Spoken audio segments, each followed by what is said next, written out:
MDH की हल्दी मिर्ची धनिया करे कमाल। ये रंग दे, ये खुशबू दे, ये तीखा, ये कम पड़े। क्या निराला MDH मसाला। नमस्कार, मैं हूं सैयद सुहेल और आप देख रहे हैं आपका नंबर 1 शो ये भारत की बात है। उम्मीद करते हैं आप सभी पूरी तरह से फिट होंगे और बहुत बहुत सेहतमंद होंगे। शुरुआत करने जा रहा हूं पहले 2 तस्वीरों के साथ। आपको दिखाने जा रहा हूं कहां असिस्टेंट कमिश्नर की पिटाई हो गई, लोगों ने पीटा है। यह तस्वीर आपको दिखा रहा हूं। एडिशनल कमिश्नर है, एडिशनल कमिश्नर को लोग पीट रहे हैं। मध्य प्रदेश की तस्वीर है और जन सेवा कार्यक्रम चल रहा था, उसमें एडिशनल कमिश्नर को पीटने लगे।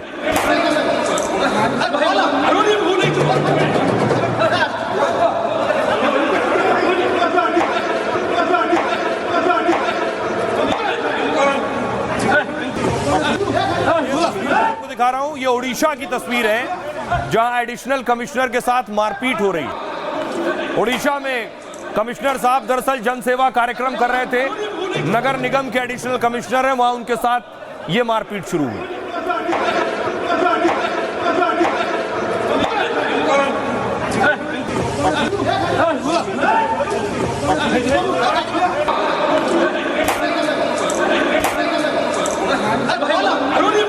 ये भुवनेश्वर नगर निगम एडिशनल कमिश्नर को पीटा गया। आरोप बीजेपी पार्षद की मौजूदगी में यह मारपीट हुई है।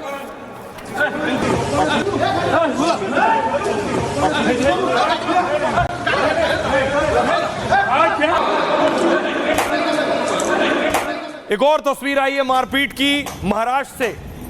मराठी ना बोलने पर, हिंदी बोलने पर मारपीट की गई। एक हिंदी भाषी से थप्पड़ों से मारपीट की गई।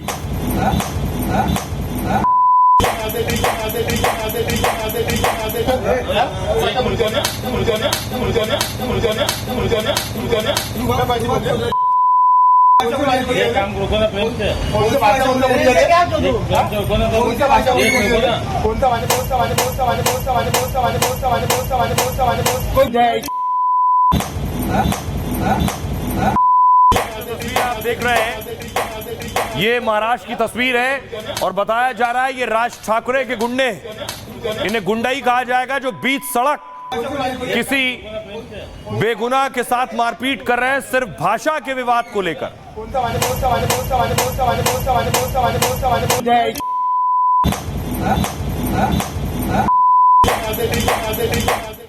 और आइए खबरों में आगे बढ़ते हैं। आज की पहली बड़ी खबर है पाकिस्तान पर वाटर स्ट्राइक। भारत ने बगलिहार डैम से पानी छोड़ना शुरू कर दिया है। पाकिस्तान में त्राहिमाम हो रहा है, पाकिस्तान डूब जाएगा इस स्थिति में आ रहा है। पाकिस्तान को यह इल्म था कि यह होगा। देखिए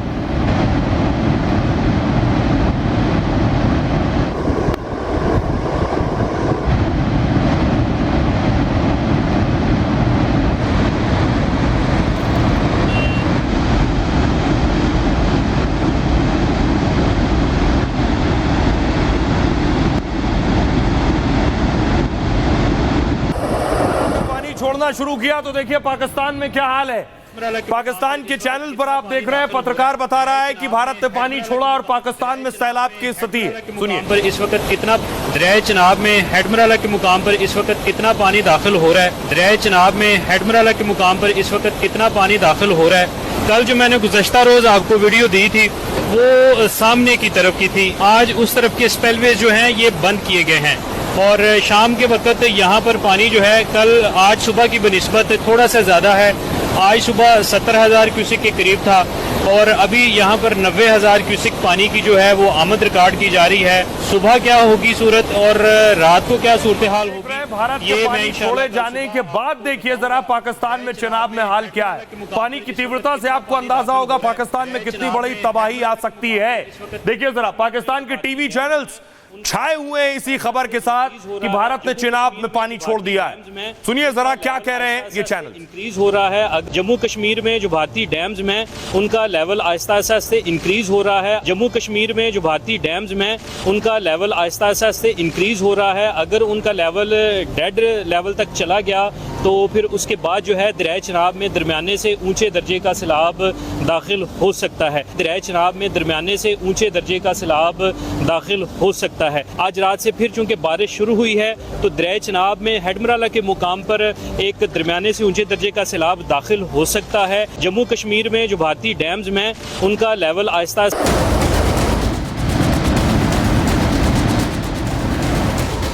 ऑपरेशन सिंदूर के बाद पाकिस्तान एक बार फिर गिड़गिड़ा रहा है।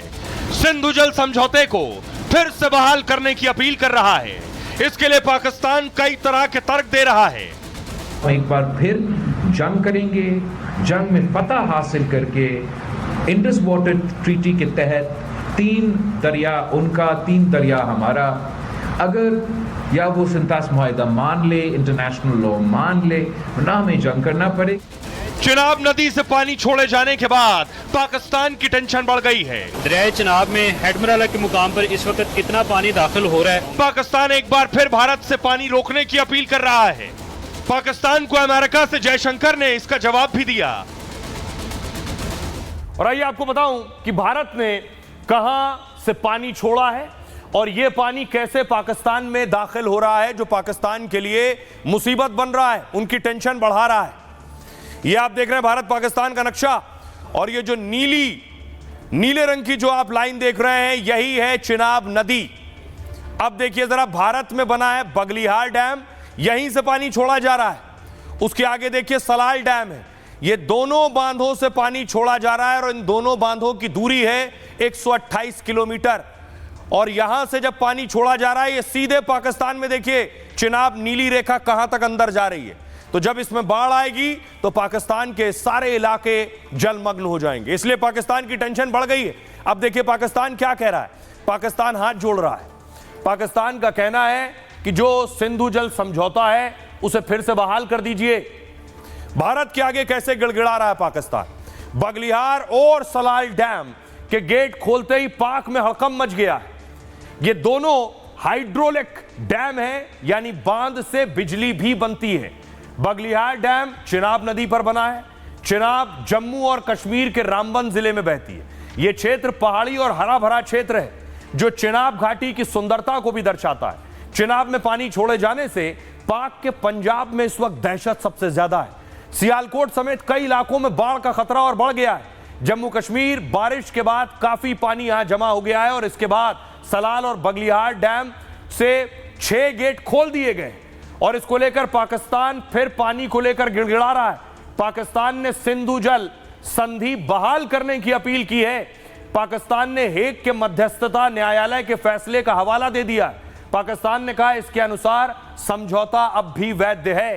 पाकिस्तान बार बार गिड़गिड़ा रहा है और एक ही बात कह रहा है कि भारत ये कार्रवाई नहीं कर सकता, लेकिन भारत तो कार्रवाई कर रहा है और भारत फैसला ले चुका है। सुनिए जरा क्या कुछ इससे पहले धमकी दे चुके हैं बिलावल भुट्टो।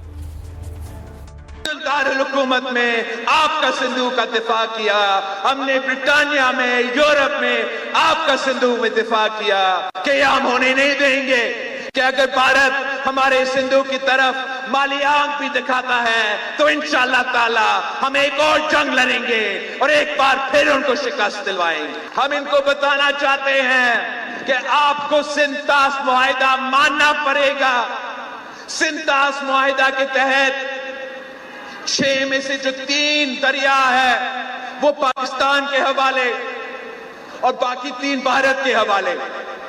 तो भारत के पास 2 ऑप्शंस है, या माने आलमी कानून माने, अपना सिंतास मुआहिदा माने और अमल दरामद करे। नहीं मानते तो पाकिस्तान एक और जंग करेगी और 6 के 6 दरिये आपके होंगे।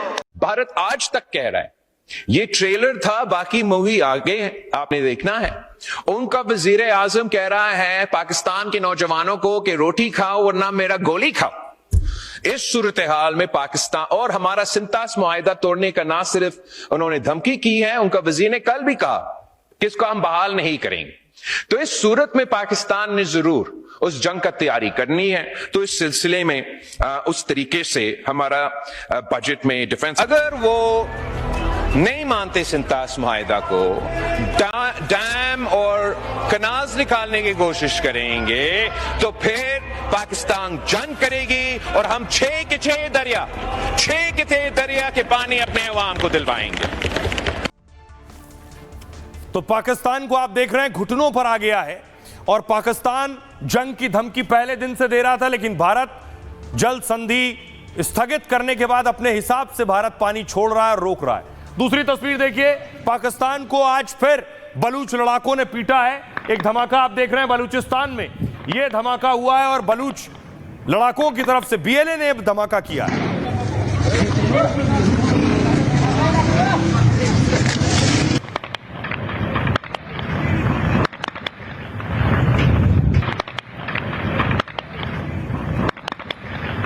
पाकिस्तान चारों तरफ से ऐसा घिरा हुआ है, क्या वो फिर भारत के खिलाफ कोई साजिश रचने की कोशिश कर रहा है? एक बार आपको याद है असीम मुनीर साजिश रच चुके हैं और साजिश से पहले असीम मुनीर का बयान वायरल था। Others, they thought that we are different from the Hindus in every possible aspect of life. Our religion is different, our customs are different, our traditions are different, our thoughts are different, our ambitions are different. That was the foundation of the two nation theory that was laid there. और इस बयान के बाद आपको याद है Pahalgam attack हुआ था, बेगुनाहों की जानें गई थी इस हमले में। असीम मुनीर ने एक और बयान दिया, अगली तस्वीर में आपको दिखाऊं, नेवी का पासिंग आउट परेड था, इसमें असीम मुनीर ने कश्मीर को गुमराह करने की कोशिश की। असीम मुनीर ने कश्मीर पर बयान दिया और यह कब दिया? अगली तस्वीर देखिए, ठीक अमरनाथ यात्रा से पहले, अमरनाथ यात्रा शुरू होने वाली है, असीम मुनीर इस तरह का बयान दे रहे हैं और अमरनाथ यात्रा पहलगाम से ही जाती है जहां अटैक हुआ इससे पहले।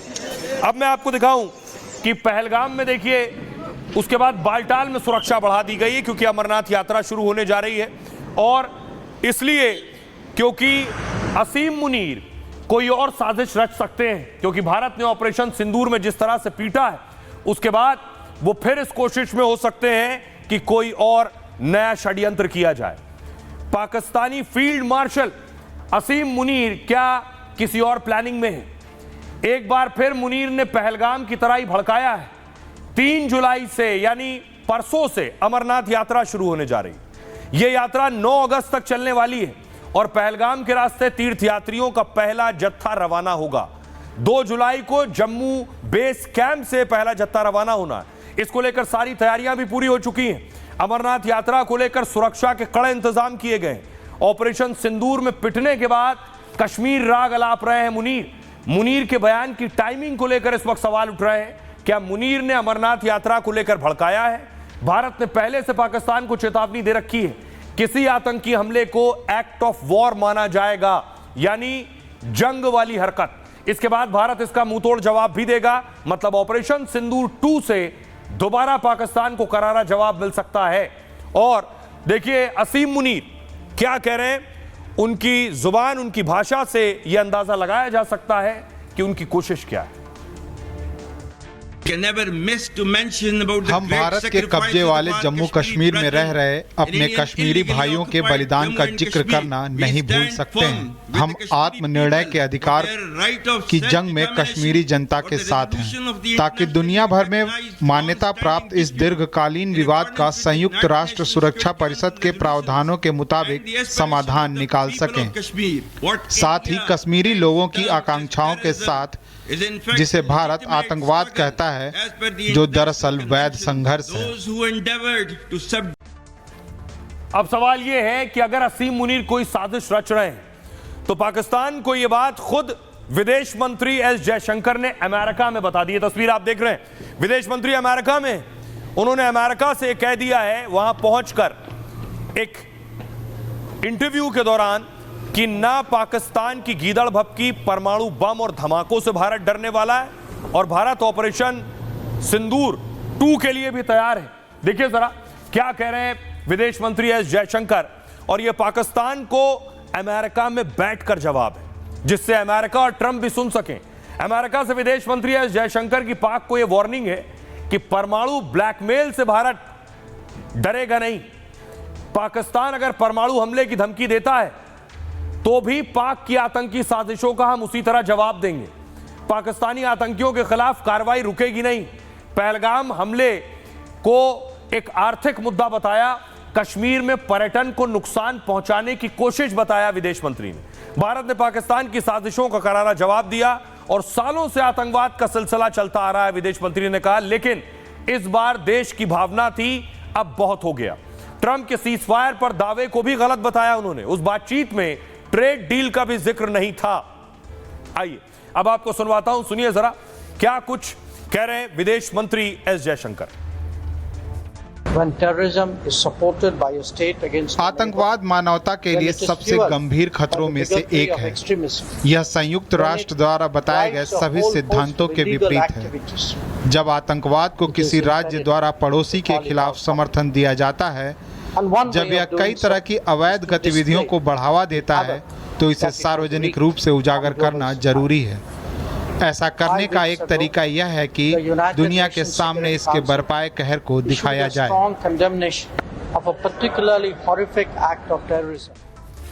तो विदेश मंत्री ने साफ कहा कि पाकिस्तान की परमाणु धमकी को हम नहीं मानेंगे, और इसके लिए भारत ने क्या तैयारी की है देख रहे हैं आप। ये अग्नि मिसाइल है। भारत अग्नि मिसाइल को अपग्रेड करने जा रहा है, और वहां तक अपग्रेड करने जा रहा है जैसे अमेरिका ने बंकर बस्टर बम बनाया और ईरान का परमाणु तबाह कर दिया। भारत भी ऐसी मिसाइल अग्नि को तैयार करने जा रहा है कि भारत भी उस तरह की जगह पर अटैक कर सके जहां परमाणु बम रखे जाते हैं। ऐसे बंकर में छिपाकर कई 100 फीट अंदर घुसकर भारत मार सके, इसके लिए अग्नि को तैयार कर रहा है। जैसे अमेरिका के पास ये बंकर बस्टर है, अमेरिका जैसा बंकर बस्टर मिसाइल बना रहा है भारत अग्नि 5 के 2 नए वर्जन तैयार करने वाला है। यह मिसाइल 750 टन के भारी वॉर हेड से लैस होगी, यानी समझिए 7,500 किलो बम अपने साथ ले जा सकेगी यह मिसाइल। इसकी रेंज 2000 से 2500 किलोमीटर तक होगी, और इस मिसाइल में 2 प्रकार के वॉरहेड विकसित किए जाएंगे। एयरबस वॉरहेड जो बड़े क्षेत्र में जमीनी ढांचों को नष्ट करेगा, बंकर बस्टर वॉरहेड 80 से 100 मीटर गहरे ठिकानों को निशाना बनाएगा। दुश्मनों के न्यूक्लियर सिस्टम, रडार सिस्टम को तबाह कर देगा। दुश्मन के कंट्रोल सेंटर, हथियार स्टोरेज को तबाह कर देगा। पूरा चीन और पाकिस्तान इसकी रेंज में होगा। इसके बाद पाकिस्तान का किराना हिल्स भी पहुंच में होगा। भारत के किराना हिल्स में पाकिस्तान के परमाणु भंडार है, गोपनीय तरीके से जमीन के नीचे सुरंग में रखे गए। किराना हिल्स एक विशाल चट्टानों वाली माउंटेन रेंज है।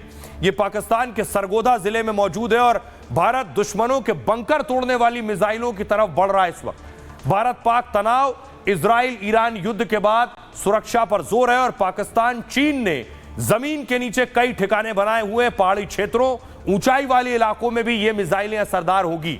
डीआरडीओ अग्नि 5 नए वर्जन पर तेजी से काम कर रहा है।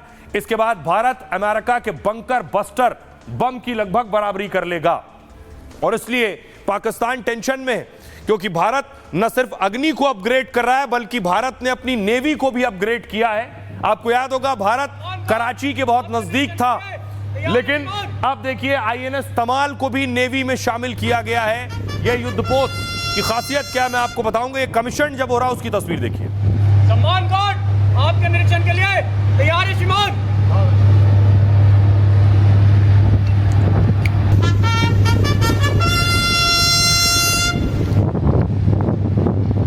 सम्मान गार्ड आपके निरीक्षण के लिए। दूसरी तस्वीर देखिए, आईएनएस तमाल कैसे एक्शन लेता है, कैसे काम करता है। यह भी आप समंदर का शहंशाह देख रहे हैं।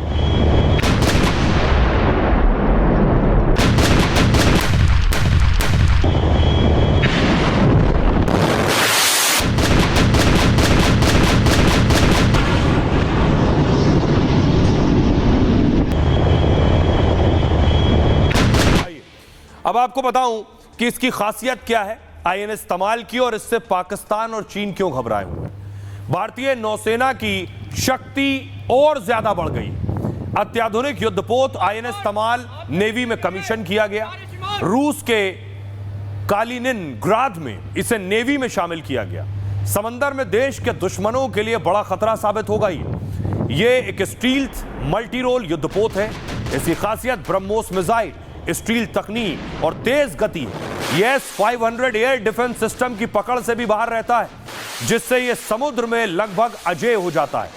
आईएनएस तमाल पर 250 से अधिक सैनिक तैनात हैं, जिन्होंने रूस की कठिन सर्दियों में कड़ा प्रशिक्षण लिया है। ये सैनिक किसी भी परिस्थिति में युद्ध के लिए तैयार रहते हैं। इस युद्धपोत की लंबाई 125 मीटर और वजन 3900 टन है। 55 किलोमीटर प्रति घंटे की रफ्तार से यह समंदर में तूफान की तरह बढ़ता है। आईएनएस तमाल में ब्रह्मोस सुपरसोनिक क्रूज मिसाइल लगी हुई है जो समंदर और जमीन दोनों पर सटीक निशाना लगाने में सक्षम है। भारी टॉर्पीडो, एंटी सबमरीन रॉकेट और अपडेटेड रडार इसे घातक बनाते हैं। भारत और रूस ने मिलकर आईएनएस तमाल को बनाया है। इसमें 33% स्वदेशी उपकरणों का इस्तेमाल किया गया है। यह है इसकी खासियत। तो इसका नेवी में शामिल कर लिया गया। भारतीय नौसेना की ताकत अब और ज्यादा बढ़ गई। आइए खबरों में आगे बढ़ते हैं। आज की एक और बड़ी खबर है जो पिछले कई दिनों से बहस का मुद्दा बनी हुई है। कथावाचकों पर आर पार की स्थिति पैदा हो गई है। जो कुछ इटावा में हुआ उसकी पूरे देश ने आलोचना की है, नहीं होना चाहिए था। जिन्होंने किया उन पर भी कार्रवाई हुई है, लेकिन इस पर सियासत भी हो रही है। तस्वीर देखिए, आज अखिलेश यादव का दरअसल जन्मदिन था। ये आप देख रहे हैं अखिलेश यादव जन्मदिन के मौके पर कार्यकर्ताओं के बीच खड़े हुए हैं। अखिलेश, कार्यकर्ताओं ने उन्हें घेर रखा है और नारे लगा रहे हैं अखिलेश के लिए। फुल स्क्रीन लीजिए जरा तस्वीर। अखिलेश यादव जन्मदिन के मौके पर कार्यकर्ताओं के बीच है। जिंदाबाद जिंदाबाद जिंदाबाद जिंदाबाद जिंदाबाद। अब देखिए, योगी आदित्यनाथ ने भी अखिलेश को बधाई दी। उत्तर प्रदेश के पूर्व मुख्यमंत्री श्री अखिलेश यादव जी को जन्मदिन की हार्दिक बधाई। अखिलेश यादव ने जवाब दिया, आपकी शुभकामनाओं के लिए हार्दिक धन्यवाद। लेकिन जन्मदिन का मौका था तो देखिए जरा, एक पोस्टर भी चिपका दिया किसी ने। कोई बीजेपी का नेता जिसने अखिलेश की तस्वीर लगाई और लिखा है, दलितों से लाभ लेने वाले, ब्राह्मणों के नाम पर वोट लेने वाले, पिछड़ों को सिर्फ वोट बैंक समझने वाले, गुंडे और बदमाशों की फौज के लीडर, माफियाओं का हर सुख दुख में साथ देने वाले, उत्तर प्रदेश को आपराधिक प्रदेश में तब्दील करने वाले नेताजी श्री अखिलेश यादव को जन्मदिन की ढेर सारी शुभकामनाएं। ये अजब तरीका था जन्मदिन की बधाई देने का। लेकिन अब ये जो लड़ाई थी, जो अखिलेश यादव ने बाबा बागेश्वर की तरफ इसे मोड़ा, जिसमें अखिलेश यादव ने कहा कि बाबा बागेश्वर को कौन आखिर कथा के लिए बुला सकता है, वो तो बहुत पैसा लेते हैं। ये लड़ाई अब डीएनए की तरफ मुड़ गई है कि किसका डीएनए क्या है। सुनिए जरा।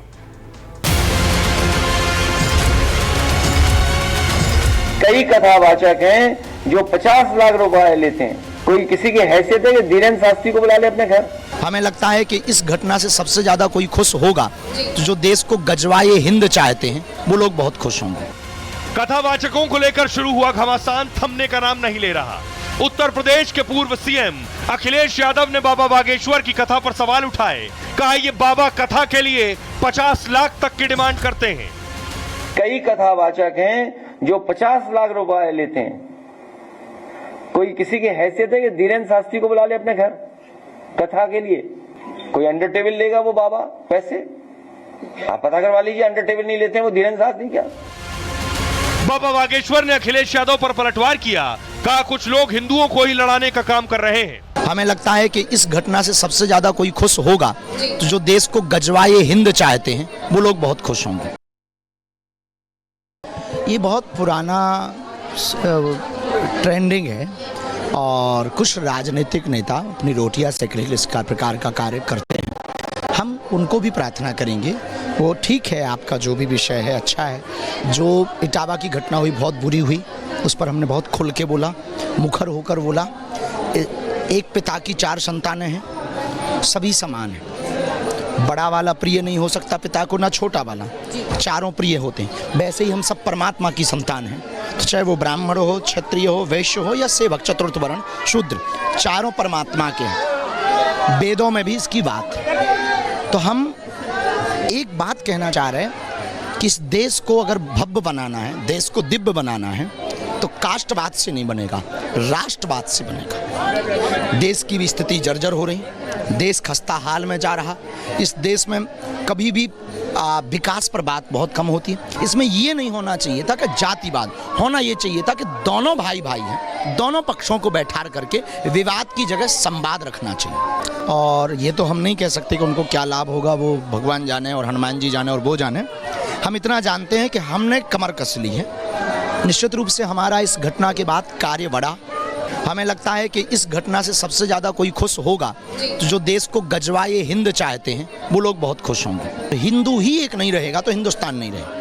ये प्रायोजित षड्यंत्र है देश को मिटाने का, जातिवाद के नाम। यहाँ तक कि आपको भी नहीं चाहिए। हाँ, अब लगातार लगे हैं पर हम सह लेते हैं। हमारे जीवन में संघर्ष प्रतिदिन है, हर पल है। समाज के लिए हम 18 घंटे जो जीवन में निकालते हैं तन पर बात कर पाएंगे, वो उनका अपना निजी विषय है। हम किसी भी राजनेता पर, किसी ने हम पे भी टिप्पणी की हो उसको हम धन्यवाद देंगे। हम किसी भी राजनेता पर टिप्पणी नहीं करते। अब देखिए, यादव और ब्राह्मण की लड़ाई का जो बहुत खराब असर है वो छोटे शहरों में देखने को मिल रहा है। ये आप देख रहे हैं, कल मैंने आपको दिखाया था बिहार के मोतिहारी में एक गांव में बोर्ड लगा दिया गया कि ब्राह्मणों को पूजा कराना सख्त मना है, पकड़ा गए जाने पर उनको दंड दिया जाएगा। एक गांव में बोर्ड लगा दिया गया, पकड़े जाने पर दंड के भागी होंगे। ये बिहार के मोतिहारी की तस्वीर आप देख रहे हैं। अगली तस्वीर देखिए, अब क्या हुआ इटावा में। ये महिला टीचर को आप देख रहे हैं, ब्राह्मण महिला टीचर यादव स्कूल में पढ़ाती थी तो इन्हें निकाल दिया गया सिर्फ इनकी जाति की वजह से। यह है इसका खराब असर जो जमीन पर नजर आ रहा है, और यही सियासतदान चाहते थे। देखिए क्या हुआ इस महिला टीचर के साथ, ये आप देख रहे हैं। स्कूल है, घटना के बाद इटावा में यादव ब्राह्मण समाज आमने सामने आ गया है। रेनू दुबे नाम की महिला टीचर ने स्कूल पर आरोप लगाया है, निजी स्कूल ने महिला टीचर को नौकरी से निकाल दिया। यादव समाज के लोग स्कूल का प्रबंधन देखते हैं। महिला का आरोप, कहा स्कूल से लौटते वक्त यादव समाज के लोगों ने जाति सूचक टिप्पणी की। स्कूल में मामले की शिकायत करने पर स्कूल ने टिप्पणी करने वालों पर कार्रवाई के बजाय महिला टीचर को ही स्कूल से निकाल दिया। टीचर रेनू दुबे का आरोप है कि स्कूल ने महिला को भी बाहर कर दिया है और उनकी बेटी को भी बाहर कर दिया है। जहां महिला टीचर पढ़ाती थी उसी स्कूल में उनकी बेटी पढ़ने जाया करती थी। महिला टीचर के पति की पहले मौत हो चुकी है और घटना के बाद से घर के सामने पीएसी के जवान तैनात हैं। महिला टीचर ने कहा माहौल शांत होने के बाद वो नौकरी तलाश करेंगी। उधर स्कूल प्रबंधन ने महिला के आरोपों को खारिज कर दिया है। जाति की वजह से स्कूल से निकाले जाने की बात सही नहीं है, ये कहना है प्रबंधन का। आइए अब आपको सुनवाता हूं, सुनिए जरा महिला शिक्षिका को, सुनिए वो क्या कह रही है। यादव वर्ग के कुछ लोगों ने जो यहाँ पे कुछ ऐसा हुआ उसी के वजह से मतलब बदतमीजी करने की कोशिश की, बट हम सही समय होते हुए निकल आए। आपके बाल काटे, आपको मारे और गंदी जो कहे जाती है गंदी लैंग्वेज का यूज किया उन्होंने। नहीं, भगाया नहीं गया, हम खुद भाग आए वहाँ से कि अगर 10-5 मिनट और ज्यादा तो शायद कुछ बदसलूकी हो सकती थी। टाइम होते हुए हम निकल आए। अखिलेश यादव कुछ भी कह सकते हैं सर, क्योंकि देखो वो विपक्ष के नेता हैं, उन्हें पूरा कहने का राइट है, हम उनका मुंह नहीं पकड़ सकते हैं। बट ये है ऐसा कुछ भी नहीं हुआ है। स्कूल से उसी इवनिंग में फोन आया था कि आप अब ना आना। कहाँ नहीं आना? स्कूल। क्यों?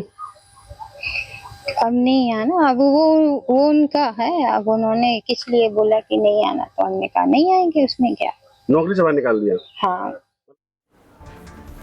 अब सोचिए जरा, उन लोगों पर भी एफआईआर हुई जो 2 कथावाचक थे, लेकिन वो 2 कथावाचक कहां हैं किसी को नहीं पता, जिन्हें अखिलेश ने बुलाकर सम्मानित किया था। पुलिस खोज रही है। इटावा के दोनों यादव कथावाचक फरार बताए जा रहे हैं। पुलिस की टीम जब कथावाचकों के घर पहुंची तो वहां कोई नहीं था। मुकुटमणि और संत यादव के घर पर ताला लटका मिला है। दोनों के मोबाइल फोन भी बंद आ रहे हैं। घटना के बाद से ही परिवार समेत सभी लोग गायब हैं। झांसी पुलिस की टीम मामले की जांच कर रही है। जांच टीम को 90 दिनों के अंदर रिपोर्ट सौंपनी है।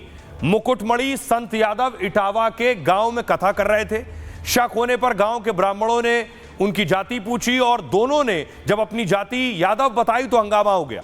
आरोप है कि ब्राह्मणों ने दोनों कथावाचकों की पिटाई की। संत यादव का आधा सिर मुंडवा दिया। पिटाई के आरोप में पुलिस ने 4 लोगों को गिरफ्तार कर लिया है और कथावाचकों पर जाति छुपाकर कथा कहने का आरोप है।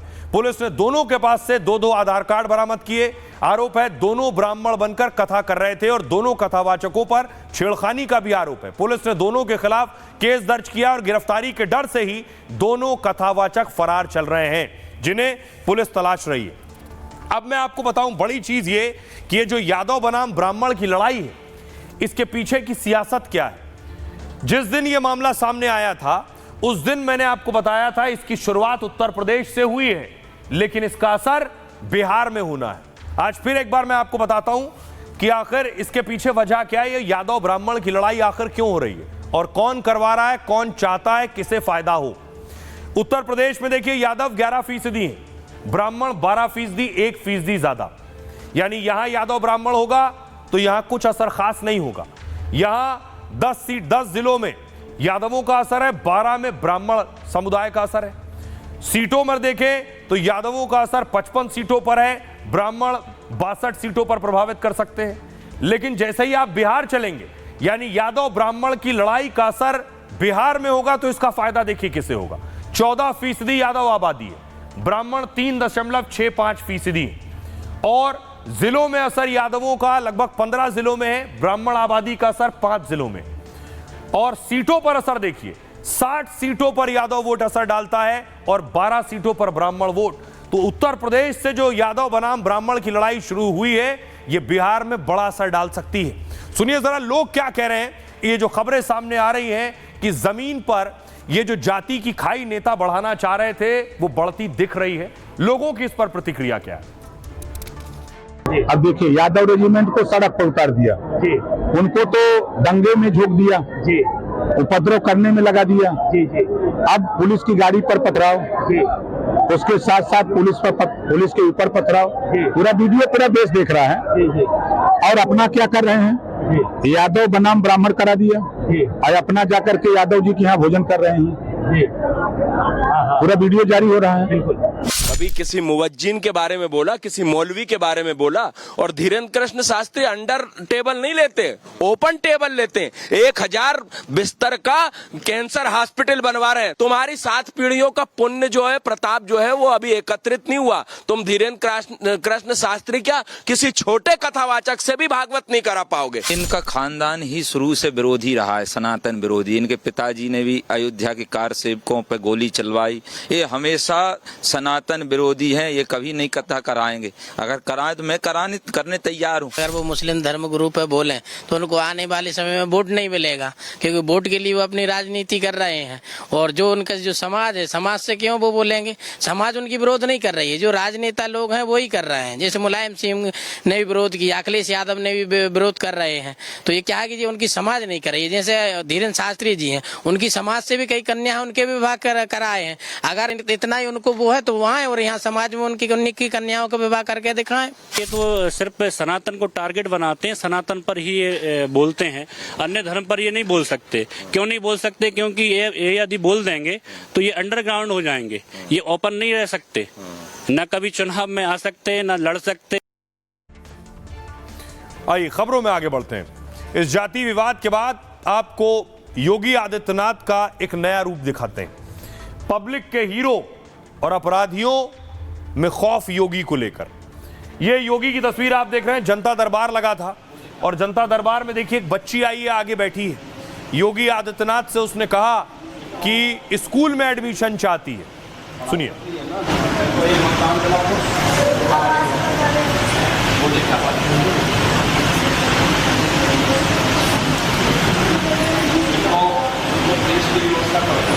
पढ़ाई करती है ना,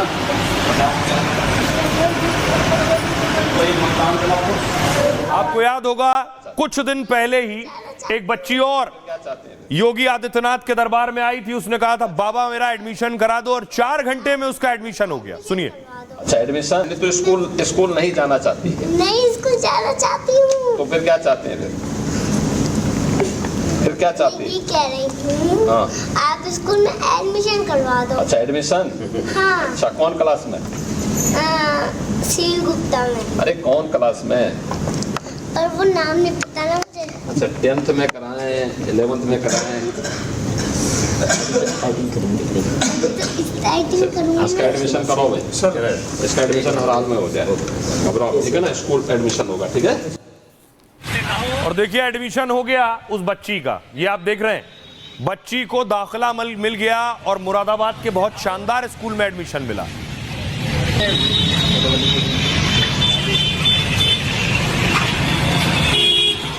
आपको सुनवाऊंगा बच्ची क्या कह रही है एडमिशन के बाद, उनके पिताजी क्या कह रहे हैं। लेकिन पहले देखिए, गोरखपुर के जनता दरबार में यह तस्वीर आई।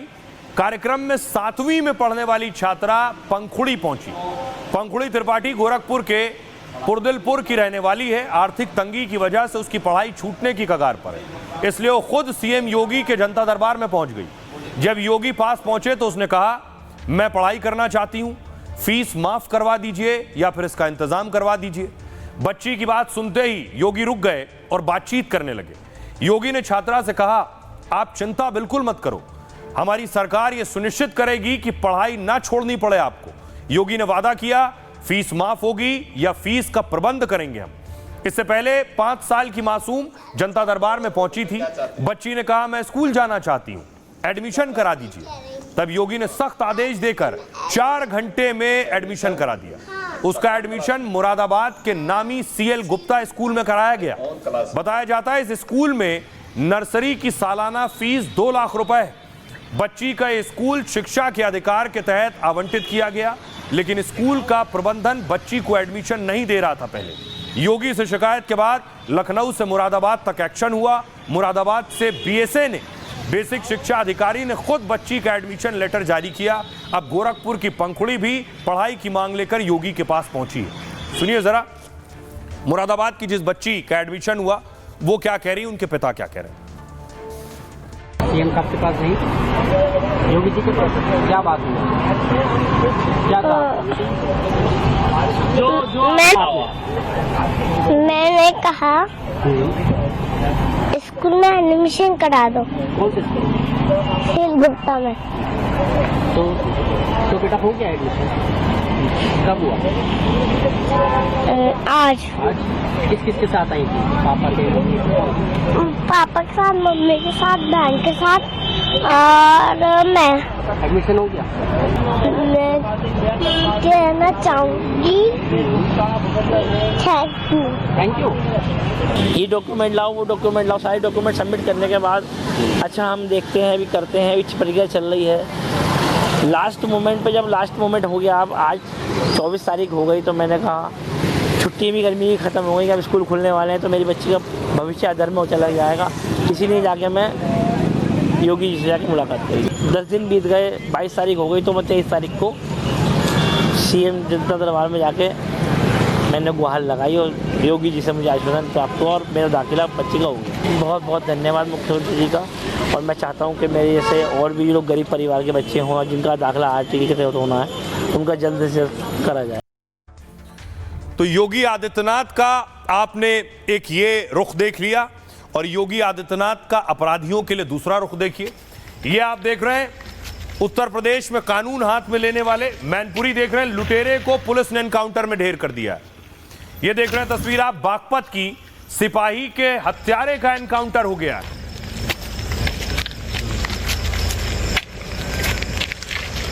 मैनपुरी में लूट की वारदात को अंजाम दिया था, पुलिस ने इसको ठोक दिया है।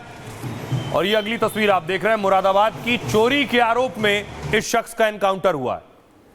जो फतेहपुर की तस्वीर देख रहे हैं, गोकशी के आरोपी के साथ मुठभेड़ हुई है, उसके बाद देखिए पुलिस के कंधों पर है। और योगी आदित्यनाथ ने ऑपरेशन लंगड़ा के बाद ऑपरेशन दंड में भी कामयाबी हासिल की है।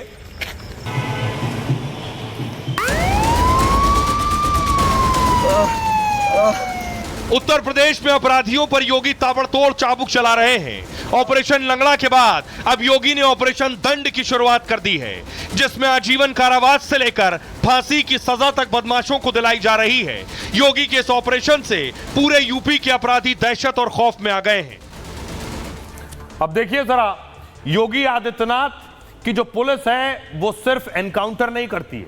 बहुत से जानकार ये कहते हैं कि एनकाउंटर इसलिए पुलिस करती है क्योंकि पुलिस को सजा ना दिलानी पड़े। पुलिस कोर्ट कचहरी जाकर दरअसल सबूत जुटाकर सजा नहीं दिलाना चाहती, इसलिए एनकाउंटर करती है। अब आपको इसका दूसरा पक्ष दिखाता हूं। यूपी में अपराधियों का सीएम योगी पूरा हिसाब करा रहे हैं। एनकाउंटर बुलडोजर के साथ कोर्ट से सजा भी दिलाई जा रही है। इसके लिए योगी ने 1 जुलाई 2023 को ऑपरेशन शुरू किया। योगी ने इस ऑपरेशन का नाम दिया ऑपरेशन कन्विक्शन। यानी सजा दिलाई जाए, जिसका मतलब है सजा दिलाने के लिए दोष सिद्धि से होता है 2 सालों में। इसके तहत सोचिए 97,000 अपराधियों को सजा दिलाई गई, 68 गंभीर अपराधियों में मृत्यु दंड तक की सजा हुई है, 8,000 अपराधियों को आजीवन कारावास का दंड मिला है, 1,453 आरोपियों को जिन्हें दोषी करार दिया गया 20 साल तक सजा दी गई है और करीब 87,000 अपराधियों को 20 साल से कम सजा हुई है। टॉप 10 अपराधियों के 272 मुकदमों में 395 को सजा मिली है, जबकि चिन्हित 69 माफियाओं में 29 को सजा मिल चुकी है। फिलहाल जो बचे हैं उन्हें भी कड़ी सजा दिलाने की तैयारी है। लेकिन सवाल यह है, क्या यह आसान है पुलिस के लिए? और पुलिस, सरकारें सिर्फ बदलती हैं, पुलिस वही होती है, काम करने के तरीके बदल जाते हैं। सुनिए जरा पूर्व डीजीपी क्या कह रहे हैं। उत्तर प्रदेश में अपराधियों के खिलाफ बहुत कठोर अभियान चलाया जा रहा है और एक भ्रम की स्थिति कुछ निहित स्वार्थों ने यह पैदा करने की कोशिश की कि उत्तर प्रदेश पुलिस केवल मुठभेड़ यानी इनकाउंटर कर रही है। यह सत्य से बिल्कुल विपरीत है। मुठभेड़ भी की जा रही है, लेकिन उससे ज्यादा महत्वपूर्ण यह है कि अपराधियों को न्यायालय के द्वारा नियमानुसार सजा दिलाई जा रही है। यह जानकर के संतोष होगा सभी को कि 2 वर्ष में 97,000 अपराधियों को न्यायालय द्वारा दंडित कराया जा रहा है।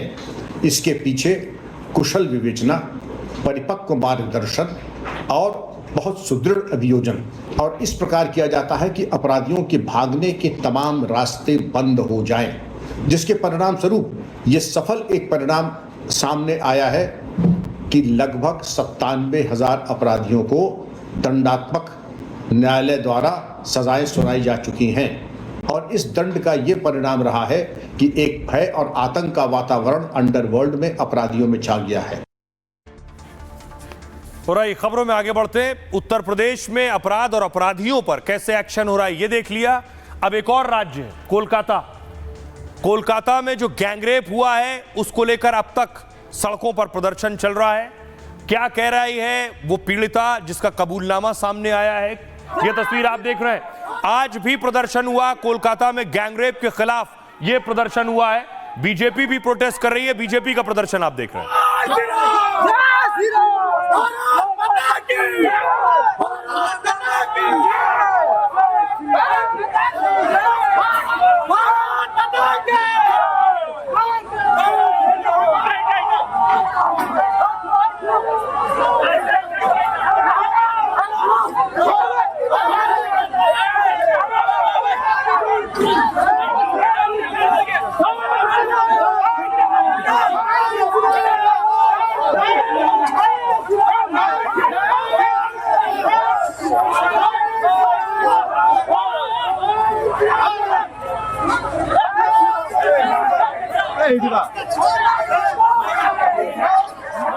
अगली तस्वीर देखिए, ये वो कॉलेज है जिस कॉलेज में गैंगरेप की वारदात हुई। इसी कॉलेज में वो छात्रा पढ़ती थी और यहीं का वो पूर्व छात्र था। अगली तस्वीर मैं आपको दिखाऊं, ये 3 जो आप छात्र देख रहे हैं, ये 3 गैंगरेप में शामिल थे। इन तीनों की गिरफ्तारी हो चुकी है। अगली तस्वीर देखिए जरा, ये तीनों की गिरफ्तारी हुई, तीनों के डीएनए सैंपल लिए गए और इस घटना ने एक बार फिर आरजीकर कॉलेज में जो गैंगरेप हुआ था उसकी यादें ताजा कर दी। देखिए रेप की कहानी पीड़िता की जुबानी में आपको बताने जा रहा हूं। पीड़िता ने बयान दर्ज कराया है, उस बयान में वो क्या कह रही है। ये वो 3 जिन्होंने रेप किया। कोलकाता रेप मामले में दिल दहला देने वाली सच्चाई सामने आई। रेप पीड़िता ने पूरी घटना को खुद सनसनीखेज खुलासा किया। इसका पीड़िता ने बताया कि इसमें 3 लोग शामिल थे जिनके नाम उसने जे, एम और पी बताए। पीड़िता ने एफआईआर में खुलासा किया है, उसने कहा 25 जून को मैं कैंपस गई थी। मैं राजनीतिक बैठक के लिए कैंपस पहुंची थी। बैठक के बाद उन तीनों ने शाम 7:30 बजे मुझे घेर लिया। तीनों ने मुझे कमरे में बंद कर दिया जहां उसके साथ रेप किया गया। उसने आगे कहा मैंने विरोध किया, मैं रोई और उसने मुझे जान से मार देने की भी धमकी दी और जाने नहीं दिया। मैंने उसके पैर भी छुए लेकिन उसने मुझे जाने नहीं दिया। उसने जबरन शारीरिक संबंध बनाने के लिए मुझे मजबूर किया। मैं उसे पीछे ढकेलती रही, मैं उसे बताती रही कि मेरा एक प्रेमी है, मैं उससे बहुत प्यार करती हूं, लेकिन वो नहीं माना। उसने मुझे काटा, नाखूनों से नोचा। उसके 2 दोस्त कमरे के बाहर पहरेदारी करते रहे। एक मेरे साथ जबरदस्ती बलात्कार कर रहा था, बाकी दोनों बाहर खड़े होकर पहरा दे रहे थे। आगे कहा, इस दौरान मुझे पैनिक अटैक भी आया। मैं परेशान थी, सांस लेने में भी तकलीफ हो रही थी। मैंने इनहेलर मांगा तो इन लोगों ने मुझे इनहेलर ला कर दिया। इस दौरान मैंने वहां से भागने की कोशिश की, लेकिन मेन गेट बंद था, गार्ड असहाय था। गार्ड ने मेरी कोई मदद नहीं की, उन्होंने मुझे फिर पकड़ लिया। हॉकी स्टिक से मारने की भी कोशिश की गई, मुझे ब्लैकमेल करने की भी कोशिश की गई। रेप से पहले उन्होंने मेरे 2 नग्न फोटो दिखाए।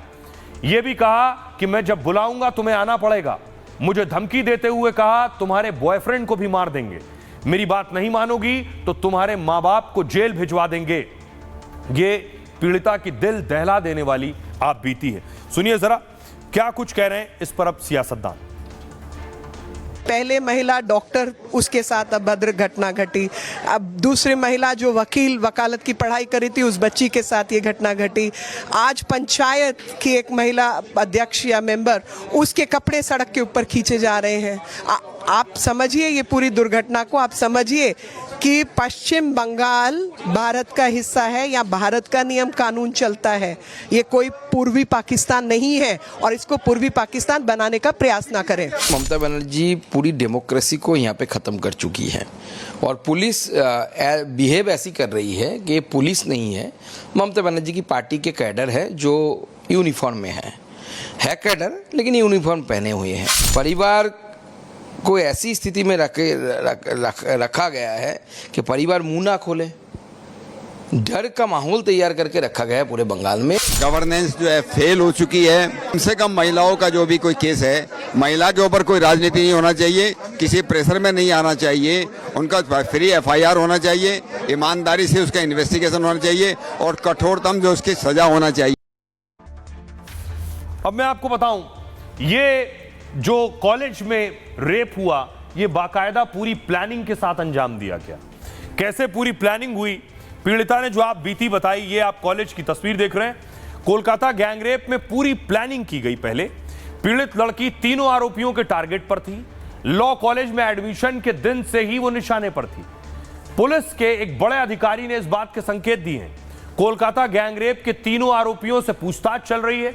इसमें मनोजीत मिश्रा, प्रतिम मुखर्जी और जैद अहमद आरोपी हैं। लॉ कॉलेज का पूर्व छात्र मनोजीत मिश्रा गैंगरेप का मुख्य आरोपी है। कोलकाता पुलिस ने आज इन तीनों के DNA सैंपल इकट्ठा किए।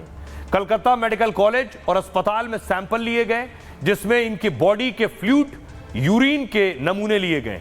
तीनों के बालों के नमूने भी इकट्ठे किए गए हैं। पुलिस ने इकट्ठा किए सबूतों को फॉरेंसिक जांच के लिए भेजा है। पुलिस ने इन्हें यूरिन रूम, गार्ड रूम और बाथरूम से इकट्ठा किया। इन सैंपल्स को 1.5 मिनट का एक वीडियो भी फॉरेंसिक जांच के लिए भेजा गया है। 2 मुख्य आरोपी मनोजीत मिश्रा के मोबाइल फोन से बरामद हुआ। इसकी जांच 9 सदस्यीय SIT कर रही है, जो 25 लोगों से पूछताछ करेगी। उन सभी से पूछताछ होगी जो घटना के दिन कॉलेज में मौजूद थे। पुलिस ने कॉलेज के गार्ड को भी गिरफ्तार कर लिया है। इस बीच ये मामला कलकत्ता हाईकोर्ट पहुंच गया है, जिसमें कोलकाता गैंगरेप की CBI जांच की मांग की गई। याचिका में पीड़िता को मुआवजा देने की मांग की गई और हफ्ते के आखिर में मामले की सुनवाई हाईकोर्ट में हो सकती है, क्योंकि पीड़ित छात्र की मेडिकल रिपोर्ट में भी रेप की पुष्टि हो चुकी है। उसके दांत जबरदस्ती करने, शरीर पर काटने, नाखून के खरोच मिले। जो मनोजीत है, जिसे आप बीच में देख रहे हैं लड़का, यही मनोजीत है। कॉलेज में कॉन्ट्रैक्ट का काम भी करता था। कॉलेज की यूनियन का महासचिव पहले रह चुका, यह पूर्व छात्र भी था। ममता बनर्जी की TMC की छात्र परिषद का सदस्य है। साउथ कोलकाता में TMC की छात्र परिषद का सचिव है। खबर है कि मनोजीत मिश्रा लॉ कॉलेज का फैकल्टी मेंबर भी था और उसे लॉ कॉलेज के बच्चों को पढ़ाने की जिम्मेदारी दी गई थी।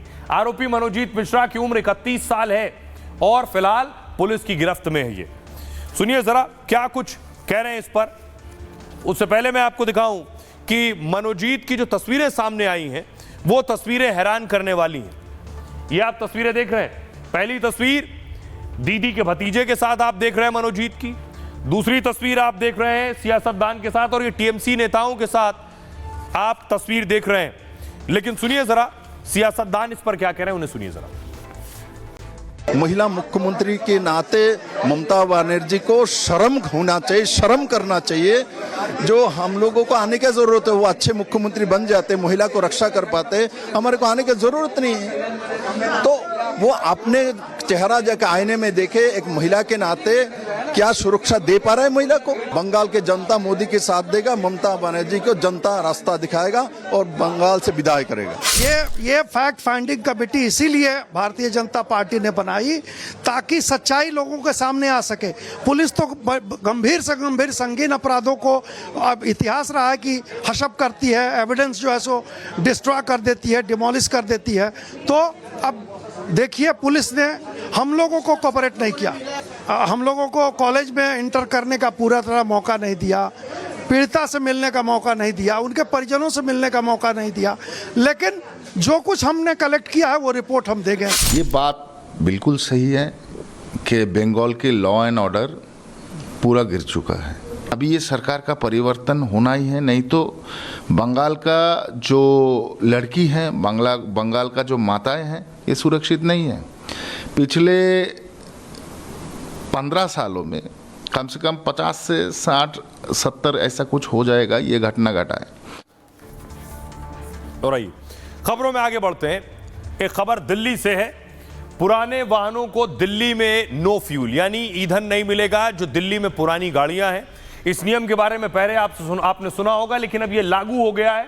लागू करने के लिए पेट्रोल पंप क्या करने वाले हैं, क्या तैयारियां की हैं, वो देखिए जरा।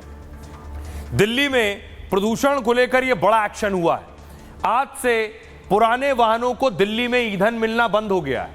15 साल पुराने वाहनों में पेट्रोल नहीं भराया जा सकेगा, जबकि डीजल पर यह नियम 10 साल पुरानी गाड़ी पर लागू होगा।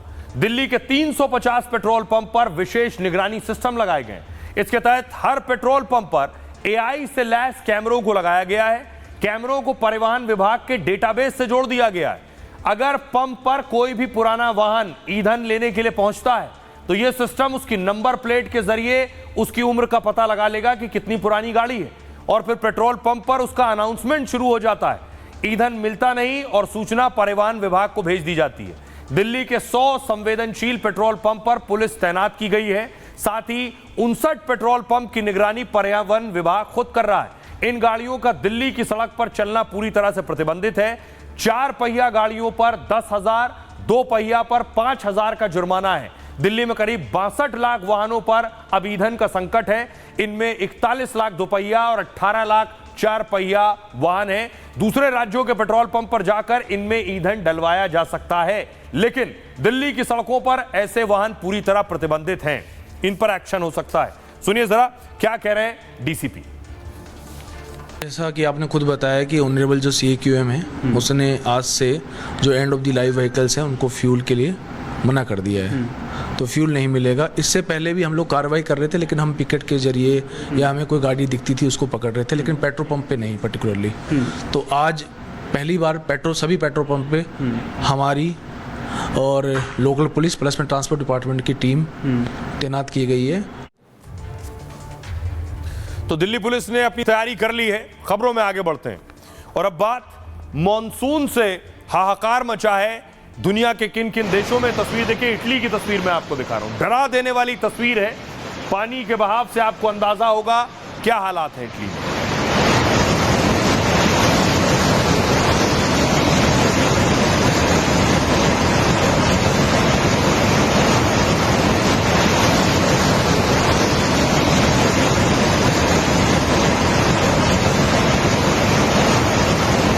तस्वीर देखिए जरा। भारत की तस्वीर मैं आपको दिखा रहा हूं। हिमाचल के मंडी की तस्वीर आप देख रहे हैं। ऊपर आप देख रहे हैं भूस्खलन हुआ है।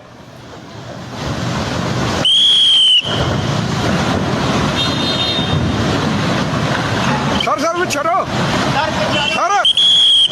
थोड़ा यहां से उठा। अगली तस्वीर देखिए। ये हिमाचल के बाद उत्तराखंड की तस्वीर मैं आपको दिखा रहा हूं। उत्तराखंड में भी भूस्खलन हुआ है। लगातार बारिश के बाद इन जगहों पर भूस्खलन शुरू हो जाता है।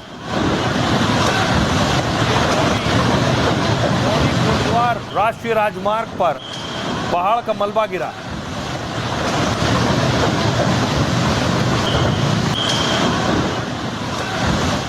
हिमाचल की मंडी देखिए। हिमाचल में पिछले कुछ दिनों में कई बार बादल फटने की खबर मिली है। फिर एक बार मंडी में खबर है बादल फटा है।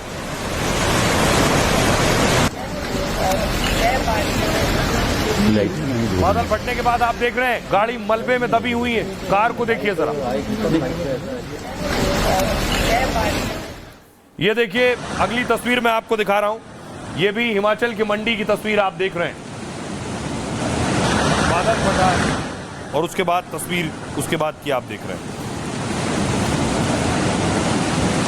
राइट, अब बारी है आज के सूत्र की।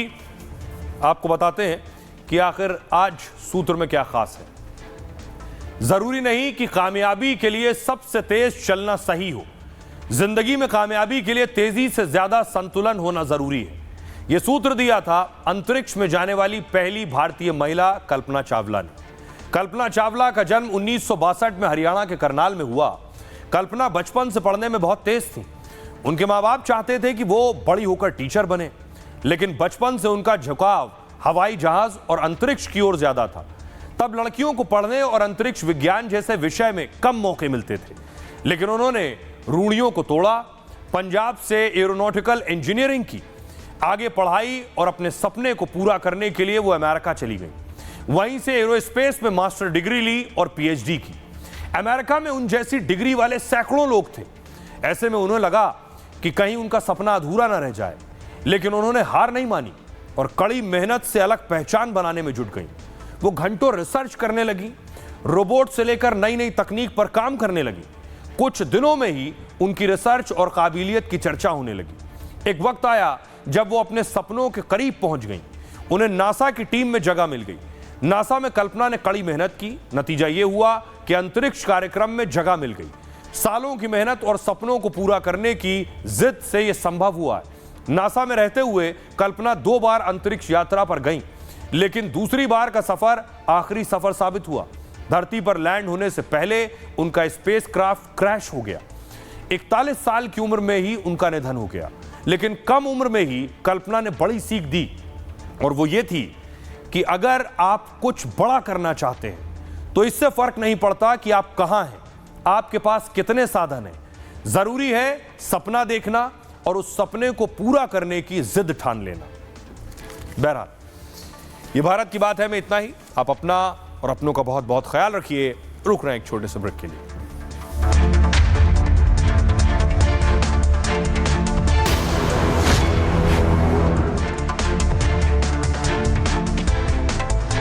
अब आया असली स्वाद। अब आया स्वाद। जब स्वाद के पड़े हो लाले तो MDH का चंकी चाट मसाला डालें। MDH का चंकी चाट मसाला। MDH